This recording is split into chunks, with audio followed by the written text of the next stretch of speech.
alma de Yami Yugi é minha. Agora vou levar ele para o seu lugar devido. E se aquele herói da nossa infância, o campeão dos duelos, na verdade tivesse um lugarzinho guardado no inferno de Dante? Parece loucura, né? Mas hoje a gente vai fazer exatamente isso. Colocar um ícone da cultura pop num julgamento teológico. Pode parecer uma pergunta meio bizarra, mas a resposta para isso, olha, revela uma história bem mais sombria do que a maioria de nós imagina.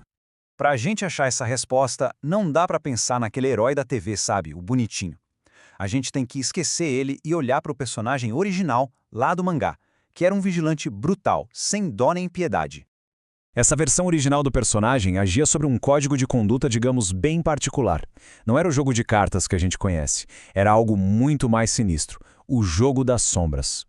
E nesses jogos, quando alguém perdia, não era só uma questão de perder pontos, não. O perdedor encarava o que era chamado de jogo da penalidade. E isso era basicamente uma punição sobrenatural, muitas vezes torturante e feita sob medida para o pecado da pessoa. Tá, mas o que ele fez de tão ruim assim? Bom, vamos dar uma olhada nas provas, direto dos arquivos do mangá. Para começar, teve o caso de um prisioneiro fugitivo que fez uma amiga de refém. O Yami desafiou ele para um jogo, só que o resultado não foi a polícia chegando, foi o cara sendo queimado vivo. Depois temos o famoso rival dele, o Seto Kaiba. A punição para ele foi bem mais pessoal. Yami usou uma habilidade chamada esmagamento mental. E o objetivo não era só vencer o duelo, era literalmente estilhaçar a mente do Kaiba, deixando ele em coma. E tem mais, ele chegou ao ponto de selar a alma de um colega de escola dentro de uma carta.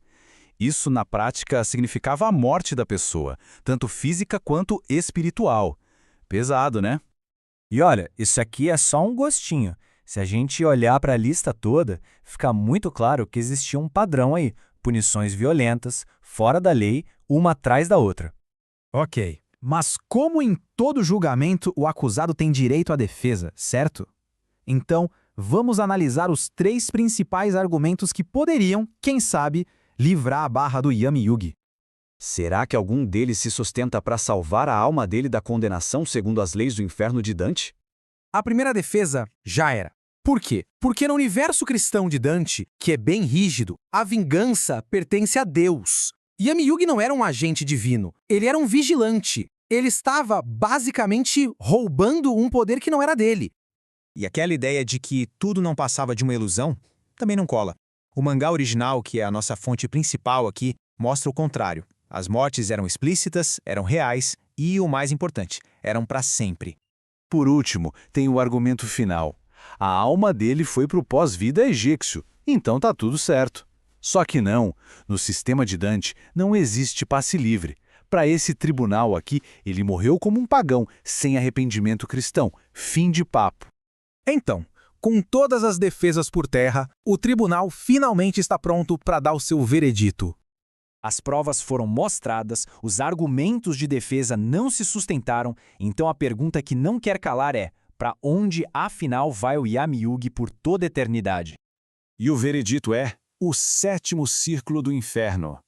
Esse círculo é o lugar reservado para os violentos, tiranos, assassinos, todos que derramaram o sangue de outros. E se a gente pensar bem nas ações dele, homicídio, tirania total nos Jogos das Sombras, não tem como. Esse é o lugar definitivo dele. E no inferno de Dante, a coisa funciona assim. A punição é sempre um reflexo poético do crime. É um princípio chamado de contrapasso. E é aqui que o contrapasso dele fica genial. Pensa só, o rei dos jogos, o cara que controlava tudo, que decidia o destino dos outros, agora ele é só uma peça indefesa num jogo que ele nunca vai poder vencer. Ele tá lá para sempre, ao lado dos mesmíssimos tiranos e assassinos com quem ele tanto se parecia. E o pior, sentindo na pele a mesma dor que ele causou nos outros. Toda aquela pose de superioridade moral, de juiz, tudo isso vai por água abaixo. O que sobra é só a consequência nua e crua da violência que ele cometeu.